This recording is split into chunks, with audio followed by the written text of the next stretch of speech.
Hi dears, good morning. ഇന്ന് ഞാൻ നിങ്ങളുടെ മുന്നിൽ വന്നിരിക്കുന്നത് മൊബൈൽ ഫോണാണ്. 1, 2, 3. ഈ ഫോണുകളൊക്കെ എന്നാ വന്നത്? ഈ ഫോണുകളൊക്കെ വന്നിട്ട് ഏകദേശം 20 വർഷമായിട്ടുള്ളൂ നമ്മളിവിടെ. ആദ്യം ആ ടച്ച് ഫോണാണ് വന്നത്, ഓർമ്മയുണ്ടോ? അപ്പോൾ ആൾക്കാർക്കുള്ള മെയിൻ ഹോബി എന്തായിരുന്നു എന്ന് വെച്ചാൽ അതിലുള്ള ഓരോ ട്യൂണും ഇങ്ങനെ കേൾപ്പിച്ചിരിക്കുക. പിന്നെ ലേറ്റർ നമ്മുടെ ഇവിടെ ആൻഡ്രോയിഡ് ഫോൺ വന്ന് ഇപ്പോൾ ഐഫോണും ആയി, അല്ലേ? ഇപ്പോൾ സത്യം പറഞ്ഞാൽ ഞാൻ മൊബൈൽ അഡിക്ഷനെ കുറിച്ചാണ് സംസാരിക്കുന്നത്. മൊബൈലിന് അടിമാവാം. എപ്പോഴാണ് ഈ മൊബൈലിന് അടിമാവുക എന്ന് ആദ്യം പറഞ്ഞുതരാം. ഓക്കെ, ശരിക്കും പറഞ്ഞാൽ ഈ മൊബൈൽ ഫോണ് ഒരു ഡബിൾ എഡ്ജഡ് സോഡ്, അതായത് ഇരുതല മൂർച്ചയുള്ള ഒരു കത്തി പോലെയാണ്. എന്ന് പറഞ്ഞാൽ നന്നായിട്ട് ഉപയോഗിച്ചാൽ നല്ലതാവും, ചീത്ത രൂപത്തിൽ ഉപയോഗിച്ചാൽ ചീത്തയാവും. അപ്പോൾ മൊബൈലിൽ നമ്മൾ ഫുഡ് കഴിക്കുമ്പോഴും നമ്മുടെ യാത്രകളിലും നമ്മൾ എല്ലായിടത്തും പോകുമ്പോഴും ടോയ്ലറ്റ് പോകുമ്പോൾ വരെ ചെറിയൊരു സോഷ്യൽ മീഡിയ യൂസ് ചെയ്യുന്നുണ്ട്. അപ്പോൾ ഇങ്ങനത്തെ കേസിൽ ഇവർ മൊബൈലിന് അഡിക്റ്റഡ് ആണെന്ന് ചോദിച്ചാൽ ഞാൻ കുറച്ച് കാര്യങ്ങൾ പറഞ്ഞു തരാം. അതിനനുസരിച്ചാണ് നമ്മൾ ഒരാൾ മൊബൈൽ ഫോണിന് അഡിക്റ്റഡ് ആണോ എന്നറിയാം. ഒന്നാമതായിട്ട് ഇവർക്ക് ഈ മൊബൈൽ ഉപയോഗിക്കുന്നത് വീഡിയോ ഗെയിം ആവാം, സോഷ്യൽ മീഡിയ ആവാം, വാട്സപ്പ് ആവാം, അല്ലെങ്കിൽ ഫോൺ കോൾ ആവാം, എന്തായാലും മൊബൈൽ ഉപയോഗിക്കാൻ ഒരിക്കലും ഒരു കൺട്രോൾ കിട്ടണില്ലെങ്കിൽ അഡിക്റ്റ് ആണല്ല ഒരു പോസിബിലിറ്റിയാണ്. രണ്ടാമത് ഡേ ബൈ ഡേ ദിനേനെ ഇതിൻ്റെ ഇത് യൂസ് ഇങ്ങനെ കൂടി വരിക. മൂന്നാമത് ഇവർക്ക് ഇത് സ്റ്റോപ്പ് ചെയ്താൽ ഭയങ്കരമായിട്ട് എന്താ പറയുക, ഒരു ഇറിറ്റേഷനാണ്, അതായത് ഒരു പൊറുതിയേടാണ്. അങ്ങനെയാണെങ്കിൽ മൊബൈൽ അഡിക്ഷൻ ഉണ്ടായി. പിന്നെ ഏറ്റവും ഇമ്പോർട്ടൻ്റ് ആയിട്ടുള്ളത് ഈ മൊബൈൽ ഉപയോഗം അവരുടെ റിലേഷൻഷിപ്പിനെ, ഭാര്യാഭർത്തൃ ബന്ധത്തെ അല്ലെങ്കിൽ മക്കളുമായിട്ടുള്ള ബന്ധത്തെ ഒക്കെ ബാധിക്കുക, വർക്കിനെ അഫക്റ്റ് ചെയ്യുക, ജോലിയെ സ്വാധീനിക്കുക, അതുപോലെ കുട്ടികൾക്ക് പഠനത്തിൽ ശ്രദ്ധയില്ലായ്മ ഒക്കെ ഉണ്ടാവുക. നിങ്ങളിവിടെ ശ്രദ്ധിക്കേണ്ട ഒരു കാര്യം എന്താണെന്ന് വെച്ചാൽ ഈ മൊബൈൽ ഫോൺ ഇപ്പോൾ വന്നിട്ടേ ഉള്ളൂ. പുതുതായിട്ടൊരു കാര്യം വരുമ്പോൾ എന്ത് ചേഞ്ച് ഉണ്ടാക്കുമെന്ന് കുറേ കാലം കഴിഞ്ഞിട്ട് സ്റ്റഡി ചെയ്യുമ്പോഴേ നമുക്ക് മനസ്സിലാവുള്ളൂ. അതുകൊണ്ട് നമ്മുടെ കുട്ടികൾ വളർന്നു വരുന്നത് മൊബൈൽ ഫോണിൻ്റെ ചുറ്റുപാടില്ല. പക്ഷേ നമ്മുടെ ജനറേഷൻ ഉള്ളത് മൊബൈൽ ഫോൺ ഇല്ലാത്തൊരു കാലത്തായിരുന്നു, പിന്നീടാണ് അത് വന്നത്.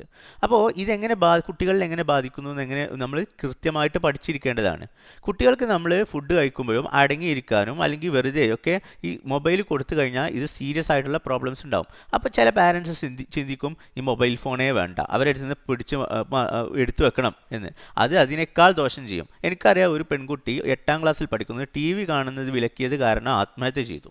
എന്താ ഇതിനൊക്കെ കാരണം ഈ കുട്ടികളെ നമ്മൾ ഹാൻഡിൽ ചെയ്യുന്ന രീതി ശരിയാവുന്നില്ല എന്നതുകൊണ്ട്. വേറൊരു കാര്യം, ഈ കുട്ടികൾക്ക് മൊബൈൽ ഇങ്ങനെ ഉപയോഗിക്കാൻ തോന്നുന്നത് എന്താണെന്ന് വെച്ചാൽ അവർക്ക് ആരും ഉണ്ടാവില്ല, ഫ്രണ്ട്സ്. അപ്പോൾ കംപ്ലീറ്റ്ലി മൊബൈലിൽ എൻഗേജ്ഡ് ആവും. അപ്പോൾ നമുക്ക് എങ്ങനെ ഇത് ഓവർകം ചെയ്യാമെന്ന് ഞാൻ പറയുന്നതിന് മുമ്പ് ഈ മൊബൈൽ കൊണ്ട് എന്തെങ്കിലും ഉപയോഗം ഉണ്ടോ എന്ന് ആദ്യം മനസ്സിലാക്കണം. തീർച്ചയായും ഉണ്ട്. പഴയ ജനറേഷനേക്കാൾ എത്രയോ അഡ്വാൻസ്ഡ് ആണ് ഇപ്പോഴത്തെ കുട്ടികൾ. പെട്ടെന്ന് പഠിക്കുന്നു, പെട്ടെന്ന് ആനിമേഷനൊക്കെ കണ്ടിട്ട് അവർ പെട്ടെന്ന് എല്ലാ പ്രവർത്തനങ്ങളും ചെയ്യുന്നു. എന്താ കാരണം?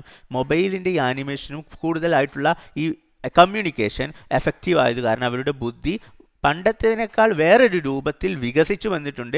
എന്നാൽ പണ്ടത്തെ അപേക്ഷിച്ച് ചില കാര്യങ്ങളിലൊക്കെ കുട്ടികൾക്ക് കുറവും വന്നിട്ടുണ്ട്. അപ്പോൾ മൊബൈൽ ഫോൺ കുട്ടികളുടെ ബുദ്ധി മാറ്റുന്നതിൽ വളരെയധികം വലിയ പങ്ക് വഹിക്കുന്നുണ്ട്. അത് ഒരിക്കലും നിഷേധിക്കാൻ കഴിയാത്തൊരു സത്യമാണ്. അഡിക്ഷൻ ഏതായിക്കോട്ടെ, ഇപ്പോൾ ആൽക്കഹോളിക്സ് ആവാം, സ്മോക്കിംഗ് ആവാം, അല്ലെങ്കിൽ മൊബൈൽ അഡിക്ഷൻ ആവാം, ഇതൊക്കെ നമ്മുടെ വർക്കിനെയും സ്റ്റഡിയെയും അതുപോലെ റിലേഷൻഷിപ്പിനെയൊക്കെ ബാധിക്കുമ്പോഴാണ് നമ്മൾ മുന്നോട്ട് വന്നിരുന്ന ഇതൊന്ന് ഒഴിവാക്കണമെന്ന് കരുതുക.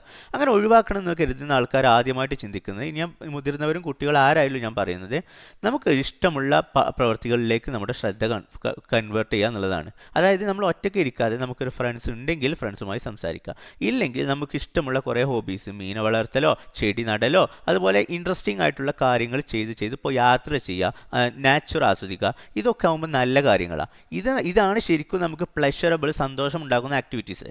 അതല്ലാതെ കൂടുതലായിട്ട് വീഡിയോ ഗെയിമിനോ സോഷ്യൽ മീഡിയ ചാറ്റിങ്ങിനോ ഒക്കെ പോയാൽ കുഴപ്പമില്ല, സോഷ്യൽ മീഡിയയിലൊക്കെ വേണം. പക്ഷേ ഒരു രാത്രി 10 മണി തൊട്ട് 3 മണി വരെ സോഷ്യൽ മീഡിയയിലൊക്കെ ഇരിക്കുക, അങ്ങനെയാണെങ്കിൽ യു ആർ അഡിക്റ്റഡ്.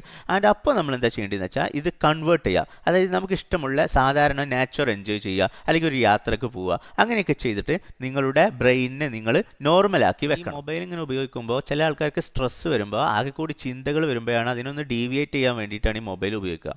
അത് ഇവർക്ക് ഓപ്പോസിറ്റ് എഫക്റ്റ് ഉണ്ടാക്കുക. പിന്നെ ഇവർക്ക് ഒരു സ്ട്രെസ്സിനെയും ഹാൻഡിൽ ചെയ്യാൻ പറ്റാത്ത, ഒരു സ്ട്രോങ് അല്ലാത്ത, വളരെ വീക്കായിട്ടുള്ളൊരു പേഴ്സണാലിറ്റി ആയിട്ട് ഇവർ മാറും. മാറും. പിന്നെ വേറൊരു കാര്യം പറയാനുള്ളത്, ഇവർക്ക് സോഷ്യൽ സ്കില്ല് കുറവായിരിക്കും. അതായത് സമൂഹത്തിൽ എങ്ങനെ ഇടപെടണം എന്ന് അവർക്ക് അറിയുണ്ടാവില്ല. കാരണം ഒരു മൊബൈൽ മാത്രമാണ് അവർ കണ്ടിരിക്കുന്നത്. Anything out of the mobile for strange for them. അടുത്ത എനിക്ക് പറയാനുള്ളത്, ഉറക്ക് കുറയും, ബേജാർ, ആങ്സൈറ്റി ഉണ്ടാവും. അതുപോലെ ചില കുട്ടികൾ കണ്ടിട്ടുണ്ടെങ്കിൽ ജോലി ചെയ്യാൻ ഭയങ്കര മടിയായിരിക്കും, മൊബൈലും കുത്തി അങ്ങനെ ഇരിക്കും. കാരണം എന്താ, ഈ മൊബൈൽ അഡിക്ഷനാണ് ഇതിന് കാരണം. ഞാൻ നേരത്തെ പറഞ്ഞല്ലോ അഡിക്ഷൻ ട്രാക്ക് ചെയ്യാമെന്ന്. അഡിക്ഷൻ ട്രാക്ക് ചെയ്യുമ്പോൾ ശ്രദ്ധിക്കേണ്ടത് ഏത് സമയത്ത് എങ്ങനെ എത്ര നേരം മൊബൈൽ, നിങ്ങൾ രാത്രിയാണോ എന്തെങ്കിലുമാണ്, എന്താണ് അതിൻ്റെ ട്രിഗറിങ് ഫാക്ടർ, അത് ഉണ്ടാക്കുന്ന ഫാക്ടർ. ചിലർക്ക് ചിലപ്പോൾ ചിലർ ചീത്ത പറയുമ്പോൾ അതിൽ നിന്നൊരു മനസ്സിൽ നിന്നൊരു സമാധാനം കിട്ടാനായിരിക്കും. ചിലർക്ക് ചിലപ്പോൾ addicted to some unfortunate event like porn addiction, sex addiction, അതുപോലുള്ള കാര്യങ്ങളൊക്കെ ഡീവിയേഷൻ ഉള്ള ഒരാൾക്ക് അങ്ങനെ വരാം. അപ്പോൾ അത് കൃത്യമായി ട്രീറ്റ് ചെയ്യുകയും മറ്റുള്ളവരോട് ചോദിച്ച് നിർദ്ദേശങ്ങൾ സ്വീകരിച്ച് നമ്മുടെ മനസ്സിനെ നമ്മൾ ശരിയായ പാതയിൽ മുന്നോട്ട് കൊണ്ടുപോവുകയും ചെയ്യുമ്പോൾ ഈ അഡിക്ഷൻ ക്രമേണ നമ്മളിൽ നിന്ന് ദൂരെയായി പോകും. Say good bye to them എന്ന് പറഞ്ഞാൽ ദ തിങ് ഈസ് ദാറ്റ് നമുക്ക് മെല്ലെ ഇത് കുറക്കാൻ പറ്റുള്ളൂ. അതായത് ഒരു ദിവസം ഒറ്റയടിക്ക് കുറക്കാൻ പറ്റില്ല. ഈ സോഷ്യൽ മീഡിയ ഫാസ്റ്റിംഗ് നേടണം. ഫാസ്റ്റിംഗ് എന്ന് പറഞ്ഞാൽ നോമ്പ് നോൽക്കുന്നതിനെ പറയാം. സോഷ്യൽ മീഡിയ ഫാസ്റ്റിംഗ് എന്ന് പറഞ്ഞാൽ നമ്മൾ കുറച്ച് കാലം ഈ സോഷ്യൽ മീഡിയയിൽ നിന്ന് കുറച്ചിച്ച് കുറഞ്ഞിട്ട് നമുക്ക് ചുറ്റുമുള്ള ഫ്രണ്ട്സുമായിട്ട് കുറച്ച് രൂപത്തിൽ, നല്ല രൂപത്തിൽ, ഇപ്പോൾ എല്ലാവർക്കും ഫ്രണ്ട്സ് ഉണ്ടാവുകയും നമ്മളെപ്പോലുള്ള ആൾക്കാരെ കണ്ടെത്താനോ സാധിച്ചില്ലെന്ന് വരാം.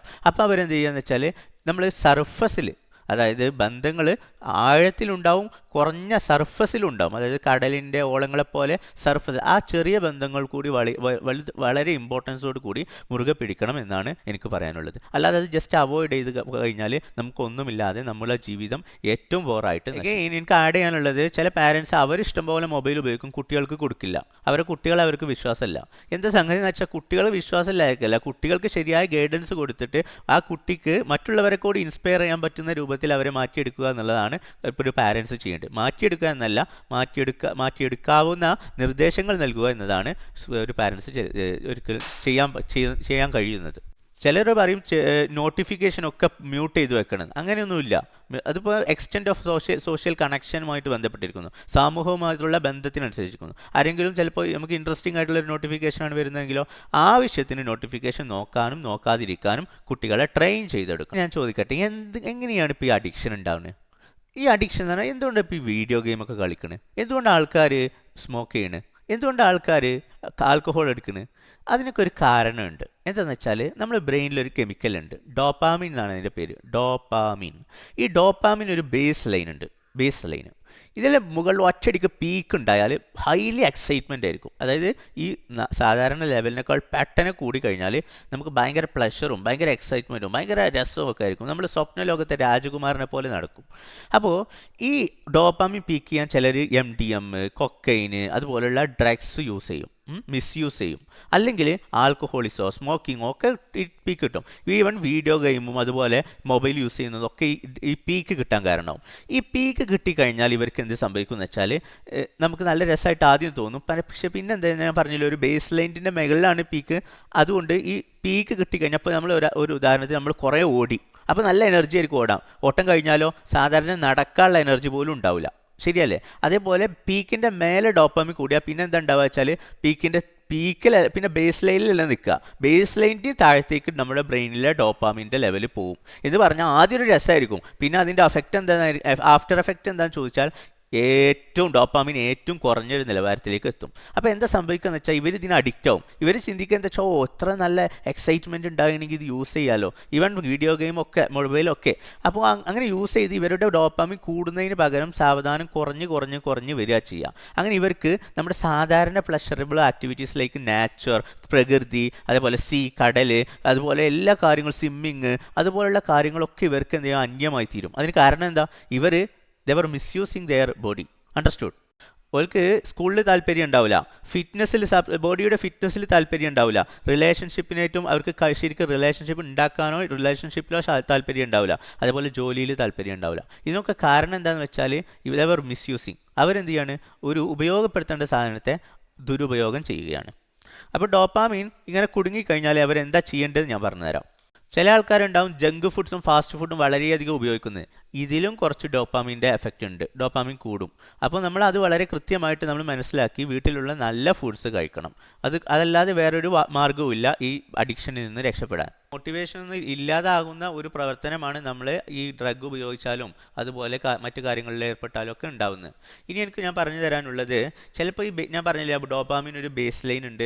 ഇങ്ങനത്തെ മിസ്യൂസ് കാരണം നമ്മൾ ബേസ് ലൈനിൻ്റെ താഴേക്ക് ഡോപ്പാമിൻ എക്സോഷൻ എന്ന് പറഞ്ഞാൽ ഡോപ്പാമിൻ്റെ കുറവ് സംഭവിക്കാം. ഇങ്ങനത്തെ സാഹചര്യത്തിൽ കുട്ടികൾക്ക് ചിലപ്പോൾ ഭയങ്കര ഇറിറ്റേഷൻ ഉണ്ടാവും, അതായത് ഭയങ്കരമായിട്ട് പൊറുതിയേട്, ഭയങ്കരമായിട്ട് റെസ്റ്റ്ലെസ്നെസ് ക്യാരക്ടർ ഉണ്ടാവും. അപ്പോൾ ചിലപ്പോൾ സൈക്കാട്രിസ്റ്റുകൾ ADHD എന്ന അസുഖമായിട്ട് അതിനെ തെറ്റിദ്ധരിക്കും. ആക്ച്വലി അത് ADHD അല്ല. നമ്മൾ ശരിക്കും ചെയ്യേണ്ടത് സോഷ്യൽ മീഡിയയിൽ നിന്നും വീഡിയോ ഗെയിമിൽ നിന്നും ക്രമേണ കുറച്ച് കുട്ടികൾക്ക് സ്വയം കൺട്രോൾ ചെയ്യാൻ പറ്റുന്ന രൂപത്തിലാക്കി കൊടുക്കുക. അല്ലാതെ കുട്ടികളോട് പലതും പറഞ്ഞ് നിയന്ത്രണങ്ങൾ ഏർപ്പെടുത്തി വടിയെടുത്ത് നിന്നാൽ എന്താ സംഭവിക്കുക എന്ന് വെച്ചാൽ കുട്ടിയായിരിക്കുമ്പോൾ അങ്ങനെ ആയിരിക്കും, പിന്നെ വലുതായി കഴിഞ്ഞാൽ കുട്ടി നിങ്ങളുടെ മേലെയാവും. അപ്പോൾ നിങ്ങൾ എന്താ ശ്രദ്ധിക്കേണ്ടതെന്ന് വെച്ചാൽ കുട്ടികളെ സ്വയം കൺട്രോൾ ചെയ്യാൻ അതിന് പ്രേരിപ്പിക്കുക. Okay, thank you for watching. Subscribe me, like me, support me. See you again. നിങ്ങൾ വിചാരിക്കുന്നുണ്ടോ ഈ ഡോപ്പാമിൻ ഭയങ്കര വില്ലനാണ്, കുഴപ്പമൊക്കെ? അതൊന്നുമല്ല. ഡോപ്പാമിൻ നമുക്ക് നോർമലി മോട്ടിവേഷനും പ്ലഷറും കാര്യങ്ങളൊക്കെ സന്തോഷമൊക്കെ തരേണ്ട ഒരു ഹോർമോണാണ്. നമ്മൾ എല്ലാവരും സബ്സ്ക്രൈബ് ചെയ്തിട്ട് ആ ബെൽ ബട്ടണും കൂടി അമർത്തിയിട്ട് ലൈക്കും കിട്ടിയാൽ ഇത്തരത്തിലുള്ള പുതിയ വീഡിയോകളുമായി ഞാൻ പിന്നീട് വരും. ഓക്കെ.